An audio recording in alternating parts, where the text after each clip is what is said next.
This is Challenge the Chief. It's a neat little game of skill that I recently came across. Honestly, I'd never heard of it before. This was published by Ideal in 1973. When I went to look up more information, I couldn't find out who actually created it or who the original artist who created this awesome sculpt was. So if anybody watching this is aware or can point me in the direction of that information, please comment below, let me know. I'd be fascinated.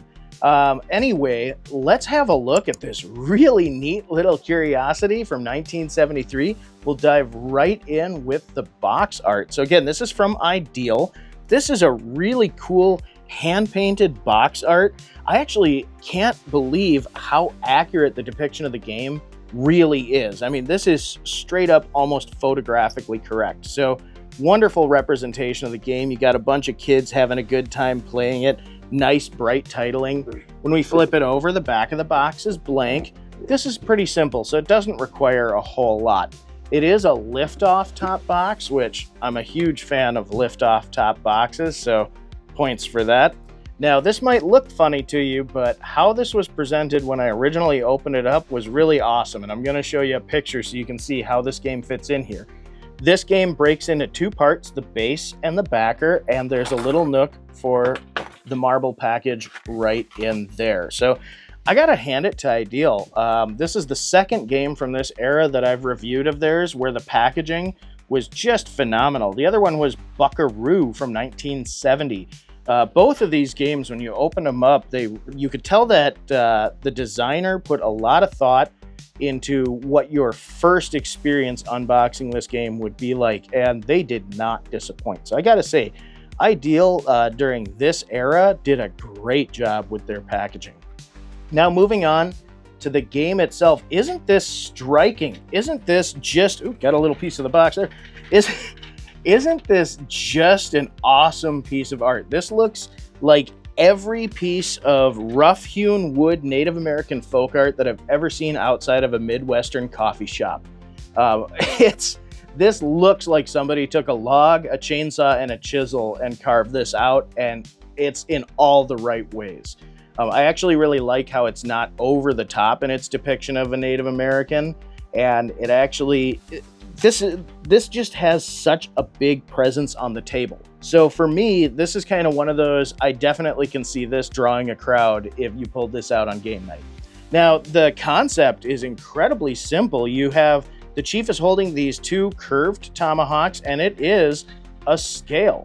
And these two little clear columns have slots along the edges. And as you can see, the tomahawks, as they go off balance, will slide along these slots and basically create areas where it would be safe to drop a marble.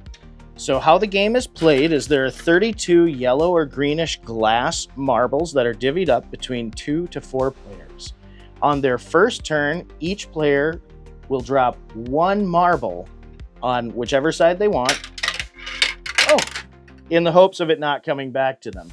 If it falls down the chute and lands in the collection tray, that player has to collect all the marbles that are in the collection tray. Now, the game doesn't start with marbles in the tray like I have it here. This is not the most level table, so I just have this here for demo purposes.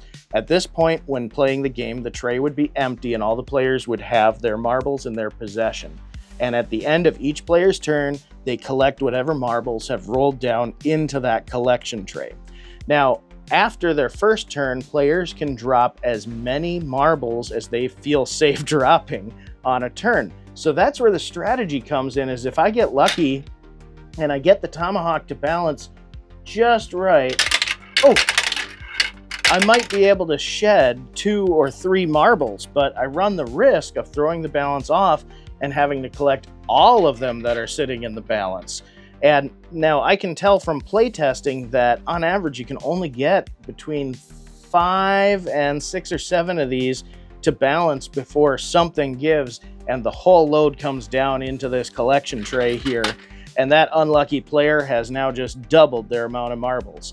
The point of the game is to get rid of all of your marbles, and the first player to do so wins. So like I said, incredibly simple rules. You just go around the table trying to shed as many marbles as you can, and it's a big risk-reward system. Now, I gotta say, the noise, as you can tell from the microphone and as I'm dropping marbles through it, is quite shocking and loud, but I actually think that kind of adds to the game, because as you're going around and hoping it won't come back to you, that loud crack of your failure, it's definitely striking. So honestly, I kind of like how it's a material solution to provide that little bit of ambience to the game. The use of the hard plastic and the glass marbles works out for that, as opposed to having like some sort of loud buzzer. And I mean, there is nothing more defeating than hearing 5 or 6 glass marbles roll down that chute. So it takes a long time to get rid of all of your marbles. I did a 2-player test of this, so we each had 16 marbles. And I mean, we're talking that each turn, if you're showing some good skill, you maybe get ahead by like 1 or 2 marbles before something gives and you collect 6 of them. So it's like a 1 step forward, 2 steps back, and you hope for the best kind of gameplay experience, which I think is a lot of fun. So this is really neat. I'm surprised I haven't seen more iterations, at least of this gameplay style. But much less the game itself. I would have thought that this would have been an actual classic. So now let's get to the rule book. And again, this is something that I really like about this game. The rules are printed on the underside of the box lid. And if you've watched my program before, you know, this pleases the couch. I love it when the rules are printed on the underside of the box lid. It's super easy to keep track of them. They don't wear out. You're not going to lose them. So points to Ideal again. I mean, you even have assembly instructions. Everything's very clearly printed, and the game is so simple that you're not going to get in the weeds with these instructions. So again, this goes right back to during this era, Ideal was doing a fantastic job with their packaging. I really admire, like I said, the simplicity and the design. Even when we flip it around, there's like one metal piece. There's like one little brass piece right here in the center balance. And otherwise, everything else is just fitted plastic. The assembly and disassembly for storage is incredibly easy. I know that this game is a bit noisy, but again, like I said, I think it contributes to the actual gameplay itself. This is so misleadingly simple. When I stepped into it, the concept was so simple that I did not think it would be nearly as entertaining as it was. I had a blast, and I cannot wait to bust this out again.